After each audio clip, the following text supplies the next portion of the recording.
Students, last time हम लोगों ने किया था लास्ट वीडियो में मिक्सचर्स के रिगार्डिंग, मिक्सचर्स की types, solutions, type of solutions और फिर उसमें फर्दर था saturated solution, unsaturated solution and super saturated solution. और जो हमारा आज का टॉपिक है उसमें हम लोग डिस्कस करेंगे concentration, solubility, effect of temperature on solubility, कुछ important points, HOTS, higher order thinking और क्वेश्चन आंसर डिस्कस करेंगे। तो ये हमारा आज का टॉपिक है जो हम लोग इस वीडियो में डिस्कस करेंगे या फिर स्टडी करेंगे। सो the first topic is concentration of a solution. अब कॉन्सेंट्रेशन की जरूरत क्यों पड़ती है हमें किसी भी सॉल्यूशन को बनाने के टाइम पे? जैसे सपोज हम लोग सॉल्ट डाल रहे हैं वाटर में, तो ये हमें कैसे पता चलेगा कि हमने वाटर में कितना सॉल्ट डाला है, अमाउंट सॉल्यूट का कितना है सॉल्वेंट में? तो उसको हम लोग एक्सप्रेस कर सकते हैं इन टर्म्स ऑफ कॉन्सेंट्रेशन। तो कॉन्सेंट्रेशन फर्दर हम लोग 3 टाइप से एक्सप्रेस कर सकते हैं।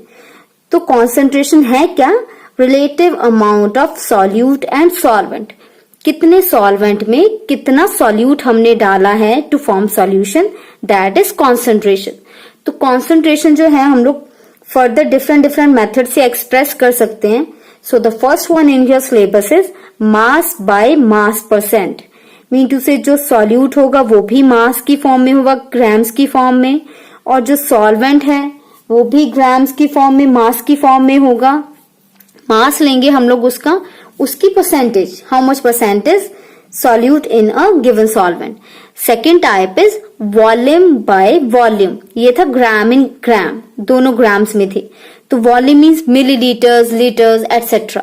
तो वॉल्यूम के जो यूनिट्स होते हैं सेंटीमीटर क्यूब एटसेट्रा, तो वो हम लोग लेंगे वॉल्यूम बाय वॉल्यूम परसेंट में। थर्ड एक और टाइप की होती है इन terms of strength of solution. तो कॉन्सेंट्रेशन को हम लोग स्ट्रेंथ की फॉर्म में भी देख सकते हैं। स्ट्रेंथ में क्या है? Mass of solute per litre of solution. तो ये हमारे पास 3 टाइप हो गई, mass by mass percent, volume by volume percent. Third one is strength of solution, mass of solute per litre of solution. First is mass by mass percent. अब mass by मास में यहां definition क्या हो गई? Amount of solute and solvent is taken in grams. तो mass percent क्या हो गया?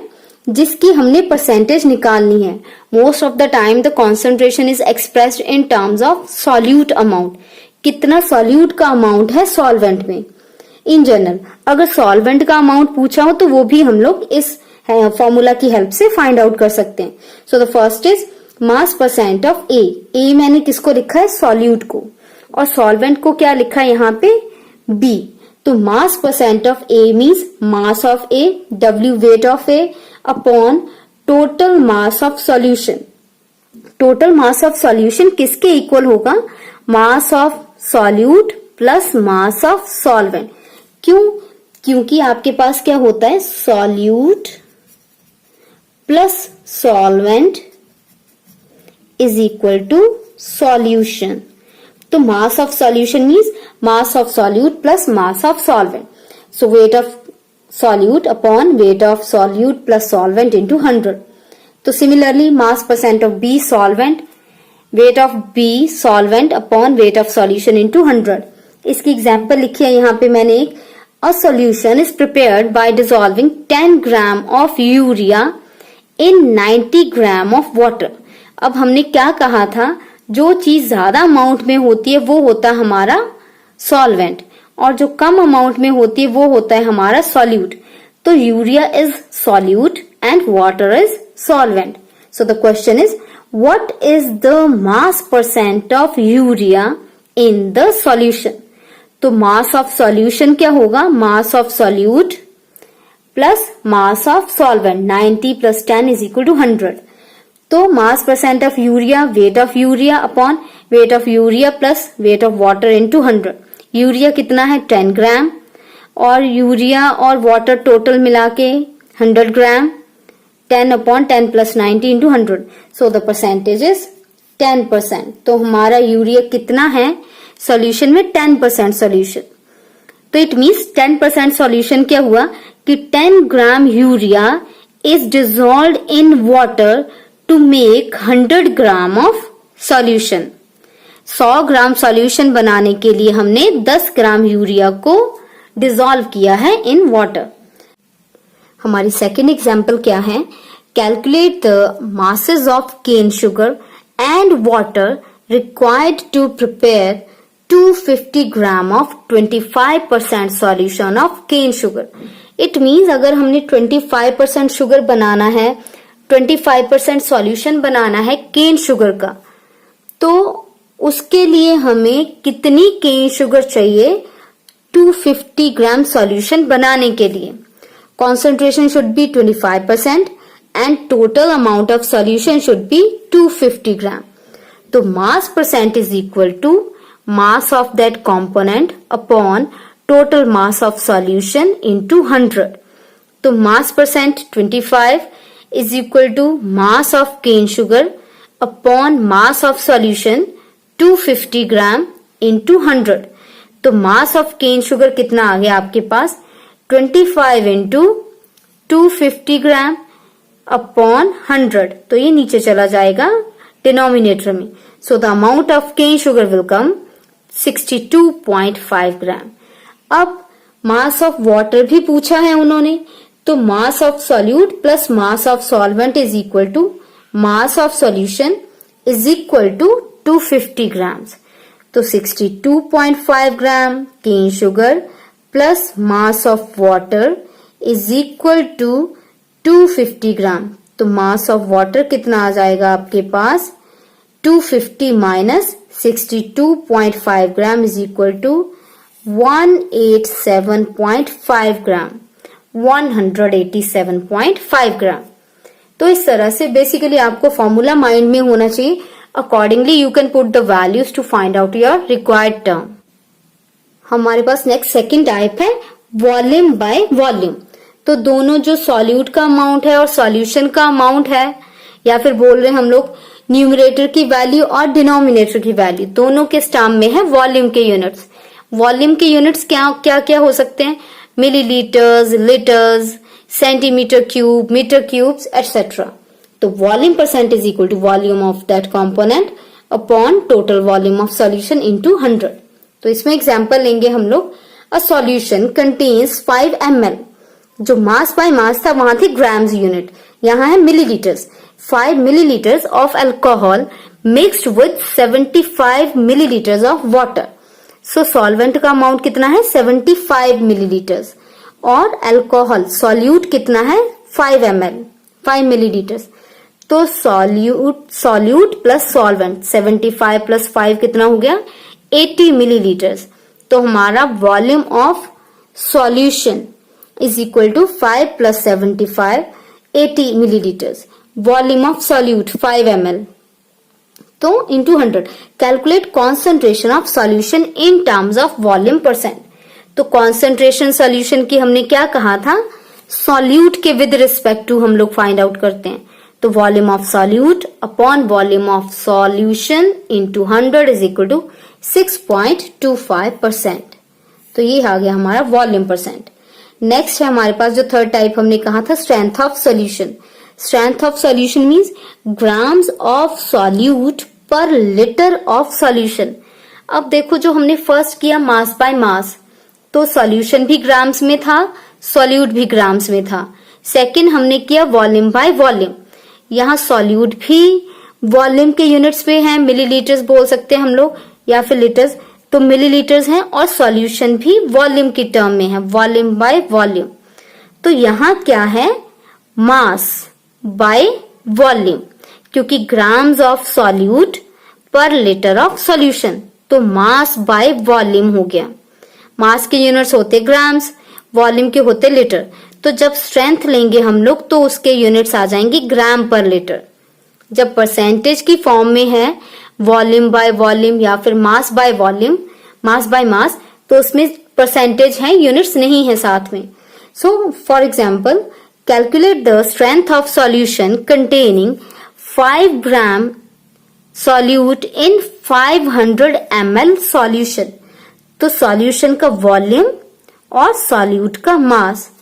तो mass of solute upon volume of solution.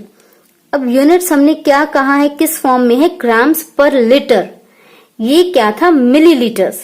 तो मिलीलीटर्स को पहले लीटर्स में कन्वर्ट करेंगे। So mass of solute 5 grams, volume of solution is equal to 500 ml millilitres. इसको लीटर में कन्वर्ट करना है तो divided by 1000, so it will become 0.5 liters. So strength is equal to 5 gram upon 0.5 gram, 0.5 liters. So is equal to 10 gram per liter. तो ये आ गए हमारे strength. Strength किस फॉर्म में है, मास बाय वॉल्यूम। वॉल्यूम किस फॉर्म में है, लीटर्स की फॉर्म में। मास किस फॉर्म में है, ग्राम्स की फॉर्म में। तो ये हमारे पास टोटल 3 टाइप से कॉन्सेंट्रेशन को एक्सप्रेस कर सकते हैं हम लोग। अब नेक्स्ट पॉइंट हमारे पास है solubility. Solubility of a solute. ये जो हमने सॉल्यूशंस की टाइप्स की थी, अनसैचुरेटेड, सुपर सैचुरेटेड या फिर सैचुरेटेड सॉल्यूशंस, तो उसमें हमने क्या कहा था, हम लोग सॉल्यूट को डिसॉल्व कर रहे हैं सॉल्वेंट में, and the maximum amount of solute that can be dissolved in 100 gram of solvent, that is our solubility of a solution. कितने अमाउंट में सॉल्युबल है। तो अब सॉल्युबिलिटी फिर से कर लेते हैं। The maximum amount of solute which can be dissolved in 100 gram of solvent to form a saturated solution at a given temperature, that is our solubility. किसी भी सॉल्यूशन को किसी टेम्परेचर पे जब हम लोग बना रहे हैं, उसका सैचुरेटेड सॉल्यूशन बनाने के लिए 100 ग्राम सॉल्वेंट में सैचुरेटेड सॉल्यूशन बनाने के लिए जितना अमाउंट यूज होगा सॉल्यूट का, वो हो गई उसकी सॉल्युबिलिटी।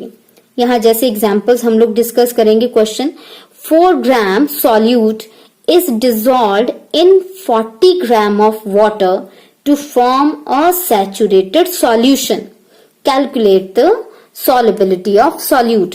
अब सॉल्युबिलिटी हमने क्या कहा, 100 ग्राम सॉल्वेंट में जितना सॉल्यूट डिसॉल्व होगा, तो 40 ग्राम वाटर के लिए अमाउंट दिया है। सो 40 ग्राम वाटर है सॉल्यूट, 4 ग्राम, हम लोग 100 ग्राम के लिए फाइंड आउट कर लेंगे। सो 100 ग्राम वाटर है solute is equal to 4 upon 40 into 100 is equal to 10 gram. तो सॉल्युबिलिटी कितनी बन गई उसकी, 10 ग्राम पर 100 gram of solvent. Next question, या फिर आपके पास ये फॉर्मूला शॉर्ट में भी दे रखा है, जो हमने ये इक्वेशन बना के कैलकुलेट किया, उसके लिए फॉर्मूला भी ले सकते हैं। Solubility is equal to mass of solute upon mass of solvent into 100। Mass of solute 4 gram, mass of solvent 40 gram into 100 is equal to 10 gram. Solubility आ गई हमारे पास 10 gram. Next question, what mass of KCl, K stands for potassium, Cl stand for chlorine, तो potassium chloride would be needed to form a saturated solution in 50 gram of water at 298 Kelvin. 50 gram solvent में potassium chloride का saturated solution बनाने के लिए कितना amount चाहिए। Solubility दे रखी है 46 पर 100 ग्राम। तो इसका मीनिंग क्या हुआ, 100 ग्राम वाटर में सॉल्युबिलिटी कितनी है, KCl कितना होता है 46। तो हम लोग इक्वेशन बना लेंगे, 100 ग्राम वाटर है salt is equal to 46 gram. फिर 50 ग्राम के लिए पूछा है, तो 50 ग्राम वाटर है salt is equal to 46 by 100 into 50, that is 23 gram. अब इसी को हम लोग इस फॉर्मूला की हेल्प से भी कैलकुलेट कर सकते हैं। सॉल्युबिलिटी हो गई आपकी ये जो गिवन है 46 बाय पर 100 ग्राम। ओके, नेक्स्ट आपके पास mass of solvent. Solvent given है आपके पास, कितना मास ऑफ सॉल्वेंट है 50 ग्राम। तो सॉल्युबिलिटी आ जाएगी आपके पास 46 और मास ऑफ सॉल्यूट कैलकुलेट करना है, मास ऑफ सॉल्वेंट आ जाएगा 50 ग्राम, ये आ गया इंटू 100। यहाँ 46 बाय 100 था तो वो उधर जाके 100 चला जाएगा। तो इक्वेशन आपके पास बन गई 46 into 50 gram by 100 is equal to 23 gram. या मैं यहाँ पे लिख देती हूँ सॉल्युबिलिटी 46 बाय 100 ग्राम में है। सॉल्वेंट का अमाउंट हमें ये कैलकुलेट करना है, इसे x लिख लिया। सॉल्वेंट का अमाउंट है आपके पास 50 ग्राम। ये देखो मैंने परसेंट इधर 100 क्यों नहीं लिखा, क्योंकि पर 100 ग्राम के लिए यहां लिखा था, तो इसको मैं इधर से इधर डिनोमिनेटर में ले गई, यहां वाला 100 जो था मैंने यहां लिख दिया। तो x is equal to 46/100 into 50। ये देखो सेम इक्वेशन आ जाएगी आपके पास। कैलकुलेशन है, फॉर्मूला लर्न कर सकते हो तो फॉर्मूला लर्न कर सकते हो, अदरवाइज इक्वेशन बना के अगर इजी लगता है तो इक्वेशन बना के सॉल्व कर सकते हो। तो दोनों में से कोई भी मेथड से करोगे तो ठीक रहेगा, करेक्ट होगा। No any method is wrong. अब नेक्स्ट पॉइंट है effect of temperature on the solubility of a salt in water. इसके लिए हम लोगों ने क्या एग्जांपल ले सकते हैं, जब सैचुरेटेड सॉल्यूशन वाला कॉन्सेप्ट किया था, ये जो वीडियो में ऊपर लिंक आ रहा है आप लोग उसमें भी फिर से देख सकते हो ये कॉन्सेप्ट वीडियो को वॉच करके। तो आपके पास उसमें हमने क्या कहा था, सपोज हमने रूम टेम्परेचर पे जनरली ग्लास में पानी लिया, उसमें सॉल्ट डिसॉल्व किया, तो उसमें हमने सॉल्यूशन बना दिया। तो क्या है आपके पास, सॉल्ट मीन टू से सॉल्यूट, पानी मीन्स सॉल्वेंट H2O। तो ये हमारा क्या बन गया, सॉल्यूशन, जब दोनों को मिक्स किया। अब नेक्स्ट क्या है, सॉल्यूशन बन गया, जितना डिसॉल्व कर सकते थे कर दिया। अब जो हमने एक्स्ट्रा सॉल्ट ऐड किया है, जो नीचे बॉटम पे सेटल डाउन होना शुरू हो गया है आफ्टर सैचुरेशन ऑफ सॉल्यूशन, तो हम क्या देखते हैं, जब वो सॉल्ट सॉल्यूशन को हम लोग हीट करेंगे तो वो जो बॉटम पे सॉल्ट था आपके पास आफ्टर सैचुरेटेड सॉल्यूशन, वो भी क्या होगा, पानी में डिसॉल्व हो जाएगा। इट मीन्स हीट करने पे जो हमारे बॉटम वाला सॉल्ट था वो भी डिसॉल्व हो गया। This means solubility increased with increase of temperature। Temperature बढ़ाने पे solubility increase हुई है। तो जब हम एनर्जी अप्लाई करेंगे, एनर्जी सप्लाई करते हैं, हीट देंगे किसी सॉल्यूशन को और solubility बढ़ती है, तो ऐसी प्रोसेस को हम लोग बोलते हैं एंडोथर्मिक। तो एंडोथर्मिक में हीट एब्जॉर्ब होगी ड्यूरिंग डिसोल्यूशन। अब अगर ड्यूरिंग डिसोल्यूशन जो हीट है वो रिलीज हो, ऐसी भी एग्जांपल्स होती हैं, नो डाउट 9th तक आप लोगों ने नहीं कोई ऐसी एग्जांपल देखी होगी, बट लैब में आपको टीचर डेमोन्स्ट्रेट करवा सकते हैं। तो इट मींस अगर एंडोथर्मिक है, एनर्जी एब्जॉर्ब करने पे सॉल्युबिलिटी इंक्रीज करती है, तो हम लोग क्या बोलेंगे, solubility is increased during endothermic process, और एक्सोथर्मिक के लिए अपोजिट होगा। तो solubility decreases for exothermic dissolution process with rise in temperature। तो ये आपके पास एक्सोथर्मिक के लिए डिक्रीज होगी, एंडोथर्मिक के लिए इंक्रीज होगी। जितना चैप्टर हमने अब तक किया है उसके रिगार्डिंग मैंने ये इंपॉर्टेंट पॉइंट्स लिखे हैं जो आपको पता होने चाहिए। First one is only homogeneous mixture are regarded as solution. तो हमने मिक्सचर्स की हेट्रोजीनियस, होमोजेनियस दो टाइप के मिक्सचर्स किए थे, उनमें से जो होमोजेनियस मिक्सचर है उसी को हम लोग एज अ सॉल्यूशन कंसीडर करेंगे। Next point, the solution must be saturated while expressing solubility. Solubility term जब यूज कर रहे हैं उस टाइम पे सॉल्यूशन कैसा होना चाहिए, सैचुरेटेड सॉल्युबिलिटी के लिए। और जब कॉन्सेंट्रेशन की बात करते हैं तो आपके पास सॉल्यूशन जो है वो सैचुरेटेड नहीं होना चाहिए। तो कॉन्सेंट्रेशन हम लोग कितना सॉल्यूट का अमाउंट है कितने सॉल्वेंट में, उसके लिए यूज करते हैं। और सॉल्युबिलिटी किसके लिए यूज करते हैं, 100 ग्राम सॉल्वेंट में कितना अमाउंट ऑफ सॉल्यूट है। तो ये दोनों का पॉइंट्स का ज्यादा अच्छे से इसको डीपली ध्यान में रखना है। Next point, for solubility mass of solvent लेंगे, कॉन्सेंट्रेशन में मास बाय मास के लिए मास कंसीडर करते हैं, वॉल्यूम बाय वॉल्यूम के लिए वॉल्यूम कंसीडर करेंगे। सॉल्युबिलिटी के लिए हमेशा ही मास ऑफ सॉल्वेंट लेते हैं, सॉल्यूशन नहीं लेंगे। और कॉन्सेंट्रेशन के लिए सॉल्यूशन का वॉल्यूम या सॉल्यूशन का मास होता है, ये भी ध्यान में रखना है point. Next, when water is used as a solvent तो उसको एक्वस सॉल्यूशन बोलते हैं अगर वाटर सॉल्वेंट है। अगर वाटर के अलावा अदर देन वाटर कोई सॉल्वेंट है तो वो हो गया non aqueous solution.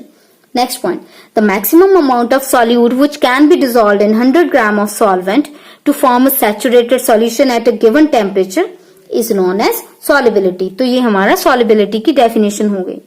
Next point, unlike mass percent और volume percent, the strength of a solution has specific unit. ये मैंने पहले भी बताया था, मास परसेंट या वॉल्यूम परसेंट के लिए यूनिट्स नहीं है कोई भी, just percentage is mentioned, percent symbol का यूज करते हैं हम लोग। लेकिन जब सॉल्यूशन को स्ट्रेंथ की फॉर्म में एक्सप्रेस करते हैं तो क्या यूनिट्स हैं, ग्राम पर लिटर। आज की वीडियो के लिए अभी ये हमारे पास लास्ट क्वेश्चन आंसर सेशन। ये क्वेश्चन लिखा है मैंने, Neha tested the solubility of 4 different substances. ये 4 डिफरेंट सब्सटेंसेस है आपके पास, KNO3 potassium nitrate, NaCl sodium chloride, KCl potassium chloride, NH4Cl ammonium chloride substances at different temperature and collected data given in the table।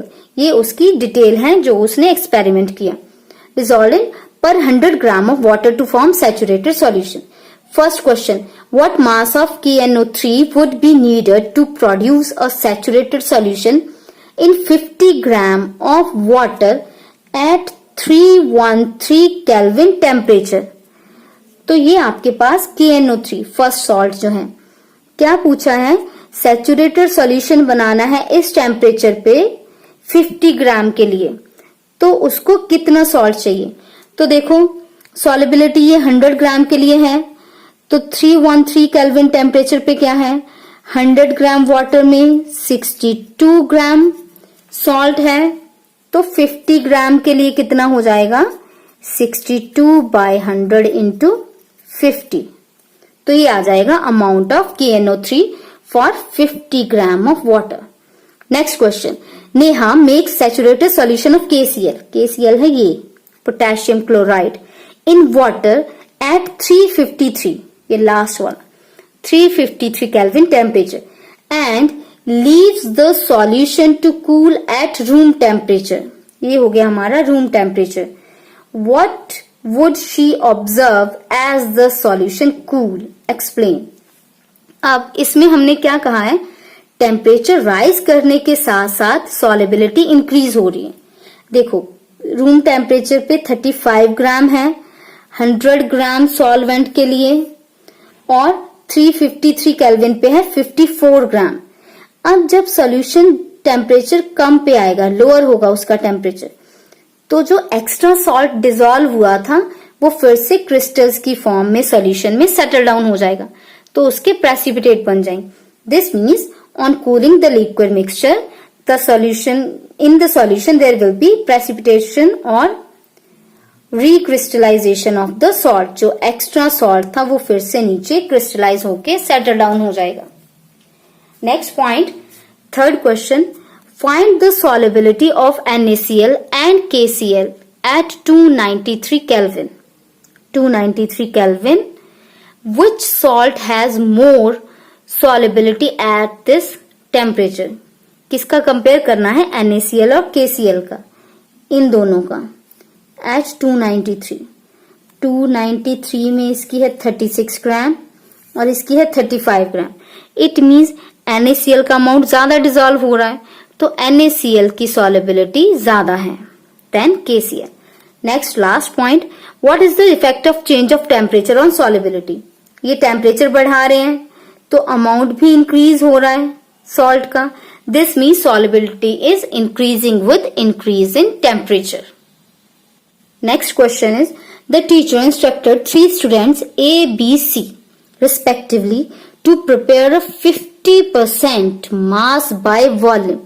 It means जो solute का amount है वो grams में होना चाहिए, और जो वॉल्यूम मीन्स जो सॉल्यूशन है उसका वॉल्यूम मिलीलीटर से लीटर्स मिलेंगे, 50% ग्राम पर लीटर। तो solution of NaOH is respectively to prepare this solution of sodium hydroxide. A dissolved 50 gram of NaOH in 100 ml of water। B 50 gram of NaOH in 100 gram of water। C dissolved 50 gram of NaOH in water to make 100 ml of solution। Which one of them has prepared the desired solution? तो देखो mass by volume strength के क्या आपके पास formula है, mass of solute upon volume of solution. It means volume किसका लेना है, solute और सॉल्वेंट दोनों को मिला के। तो फर्स्ट ने क्या किया, 100 ml ऑफ वाटर, तो इसने वाटर ले लिया 100 ml। सेकंड ने 100 ग्राम वाटर ले लिया। थर्ड ने क्या किया, पहले 50 ग्राम NaOH लिए वाटर में to make 100 ml of solution. तो 100 ml सॉल्यूशन किसने बनाया है, सी ने। तो ए और बी दोनों का ही गलत है सॉल्यूशन बनाया हुआ। क्यों, क्योंकि हमें सॉल्वेंट का वॉल्यूम नहीं चाहिए, हमें सॉल्वेंट का मास नहीं चाहिए, हमें किसका वॉल्यूम चाहिए, सॉल्यूशन का। तो सॉल्यूट और सॉल्वेंट को मिला के जो सॉल्यूशन का वॉल्यूम होगा वो होना चाहिए 100 ml। सपोज जैसे इसके लिए क्या करेंगे, बीकर है, बीकर में पहले सॉल्ट डाला, फिर उसमें स्लोली वाटर ऐड करेंगे। तो वाटर डालते डालते जब वो 100 ml के मार्क तक आ जाएगा तब हम लोग वाटर ऐड करना बंद कर देंगे। इस केस में क्या हुआ, सॉल्ट और सॉल्वेंट दोनों को मिला के 100 ml तक पहुंचा।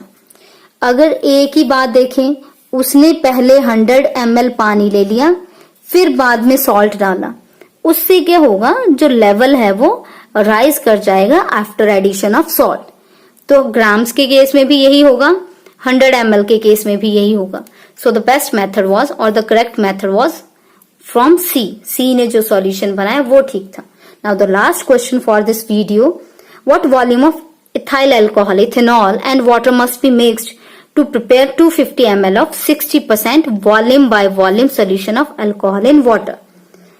इसके लिए 60%, 60 यहां पे आएगा, किसका चाहिए, वॉल्यूम ऑफ, पहले अल्कोहल का फाइंड आउट करते हैं हम लोग, वॉल्यूम सॉल्यूट ये फाइंड आउट करना है। एक्स आ गया आपके पास, यहां क्या है 250 ml, 250 ml इंटू 100, तो 60 into 250 upon 100 is equal to x. तो ये आपके पास आ जाएगा वॉल्यूम ऑफ अल्कोहल सॉल्यूट का। तो ये आपके पास बन गया 150। तो अब टोटल उन्होंने सॉल्यूशन का कहा है 250, तो 250 माइनस 150 इज इक्वल टू आपके पास आ गया 100। तो इस तरह से हमारे पास वॉल्यूम ऑफ इथेनॉल और वाटर कैलकुलेट कर सकते हैं। Last question, 110 gram of solute is present in 550 gram of solution, calculate the concentration. अब कॉन्सेंट्रेशन आपके पास मास बाय मास, क्योंकि ग्राम्स में है तो इस फॉर्म में आएगी। तो कॉन्सेंट्रेशन हम लोग कैसे कहते हैं, mass of solute upon mass of solution into 100। तो ये आपके पास आ जाएगा इस तरह से कॉन्सेंट्रेशन इस सॉल्यूशन की। तो ये थी हमारी आज की वीडियो। अगर आपको वीडियो अच्छी लगी हो, समझ आया हो, तो शेयर कीजिए, लाइक कीजिए और सब्सक्राइब कीजिए। Thank you very much. Keep watching.